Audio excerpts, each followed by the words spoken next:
ہری پور ہزارہ پاکستان تحریک انصاف کے مرکزی رہنما انجینئر افتخار نے کہا کہ صوبہ ہزارہ پی ٹی آئی کے دور حکومت میں ہی بنے گا۔ میرے قائد کا مرحوم بابا حیدر زمان سے کیا ہوا وعدہ ضرور پورا ہوگا۔ مزید تفصیل نمائندہ ACN نیوز امریز ہزاروی گجر کی اس رپورٹ میں۔ جی بالکل، صوبہ ہزارہ پی ٹی آئی کے دور حکومت میں ہی بنے گا۔ میرے قائد نے مرحوم بابا حیدر زمان سے وعدہ کیا تھا، انشاءاللہ وہ وعدہ پورا ہوگا۔ پاکستان تحریک انصاف کے مرکزی رہنما انجینئر افتخار نے تحریک صوبہ ہزارہ کی سپریم کونسل کے رکن کی حیثیت سے چیئرمین سینٹ میں بڑے دبنگ انداز میں نمائندگی کرتے ہوئے کہا کہ ہزارہ نے قیام پاکستان میں جرأت مندانہ کردار ادا کیا اور استحکام پاکستان میں بھی جانوں کا نذرانہ پیش کیا۔ انہوں نے کہا کہ میرے عظیم قائد نے اس قوم کے ساتھ جو وعدہ کیا وہ پورا کیا۔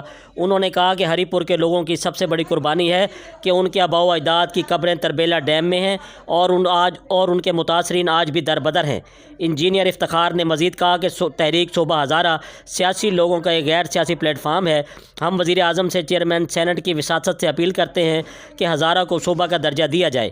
انہوں نے کہا کہ چیئرمین سپریم کونسل سردار یوسف اور سینیٹر طلحہ کا شکریہ ادا کیا، جن کی انتھک کوشش سے صوبے کی تحریک پرامن انداز میں جاری ہے۔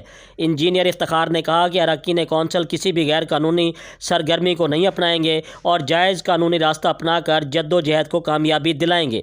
جی مزید خبروں اور اپڈیٹ سے باخبر رہنے کے لیے دیکھتے رہیے ACN نیوز HD۔